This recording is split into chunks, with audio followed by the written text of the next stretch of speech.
Welcome to Aotearoa Legalise Cannabis Party's ALCPS podcast number 6. You might notice a bit of a difference in my appearance today. Well, I do live in a small community and was involved in a community fundraising event where my beard wasn't needed. I did like my beard, so it will probably come back again. But today's podcast, I'm going to talk about decriminalisation and the push for it, and also Aotearoa Legalise Cannabis Party's idea of a boutique market within a regulated design. Okay, first off, decriminalisation. We believe decriminalisation is the wrong path to go down. It doesn't work, and it's scary to hear the media and also a lot of talking heads on the media using the word decriminalisation. It's sort of like it's setting the scene up for people to think that's the way to go. It's a step forward. Regulation and legalisation of cannabis and decriminalisation of cannabis are totally different things. And I don't see how anybody can see that decriminalisation is a step towards legalisation. Decriminalisation has been used in the past by other countries. As far as I can tell, decriminalisation makes policing lazy. I mean, under decriminalisation model, police tend to target specific people within the community because they can guarantee that they will get a positive outcome. South Australia tried decriminalisation. They thought they wanted to get cannabis out of the court system, so they started using a model where they handed out a ticket. I think it was a $150 fine ticket, and I think within the first 12 months, there was nearly 20,000 tickets handed out. So what they saw was a drop of cannabis cases in the court system, but they saw an increase in fine defaulting because the people that were getting targeted were students and unemployed people who don't have any money to pay fines and don't tend to pay fines anyway. Another model that a lot of people talk about is Portugal's model, and they say how successful it is. I don't think it's worth us really looking into it that much because the path Portugal has gone down is to decriminalise all drugs. New Zealand's not looking at decriminalising all drugs. So the issue we're looking at the moment is just cannabis. In Portugal, I don't know if people are actually aware of the actual model that Portugal's using, so I'll just let you know here. In Portugal, individuals found in possession of small quantities of drugs are issued summonses. The drugs are confiscated and the suspect is interviewed by a commission of dissuasion of drug addiction. This commission is made up of 3 people: social worker, a psychiatrist, and an attorney. Okay, the sanctions that this commission has on people who have used or have small quantities of drugs is they can be fined a fine ranging between I think about $50 to $300. They base their figures on their minimum wage and translated into the hours of work lost. They can suspend the right to practice if the user has a licensed profession, i.e. medical doctor or taxi driver, and they may endanger other persons or somebody else's possessions. They can ban people visiting certain places, specifically clubbing venues, so you can't go out and dance. They can ban you for associating with specific other people, and they can have foreign travel bans put on you. The requirement to report periodically to the committee, and well, this wouldn't affect here in New Zealand, but they can have the withdrawal of the right to carry a gun. Confiscation of personal possessions, and that's about it. Basically, if the person is addicted to drugs, they may be admitted to a drug rehabilitation facility or be given community service. I mean, this is not the way New Zealand wants to go. Well, I don't think they do. I mean, it's ridiculous. You know, it sounds good when we go, Portugal's decriminalised all drugs and it's just a raging success. It's still a success in the fact that it stopped being treated as a criminal issue and is now treated as a health issue, which all drugs should be treated as health issues.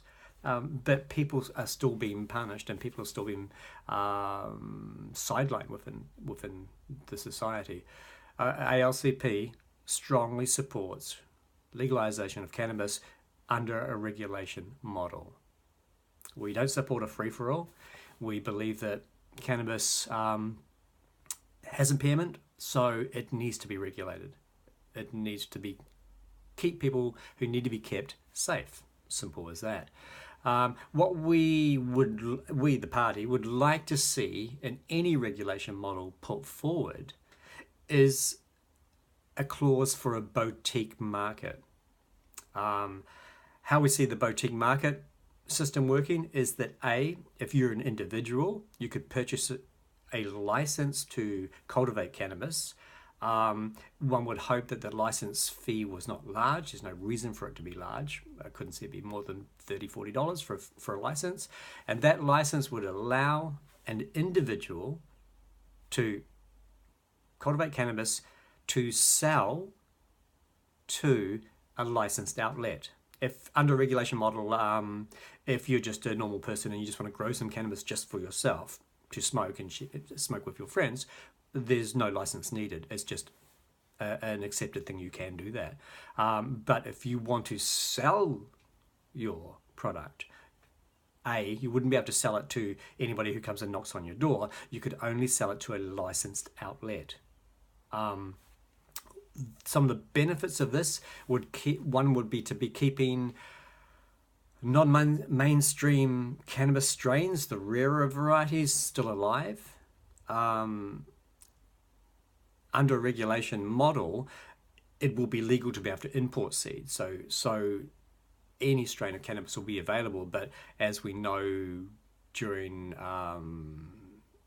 any sort of industry that sort of is mainstream, they'll pick just a couple of specific good sellers, and they won't look at keeping anything else going. So that's how the boutique market would benefit cannabis in New Zealand. It would be keeping non-popular strains going too. And I don't know about you, but I've met a lot of growers, and they all have one thing in common. They all have a passion for cannabis.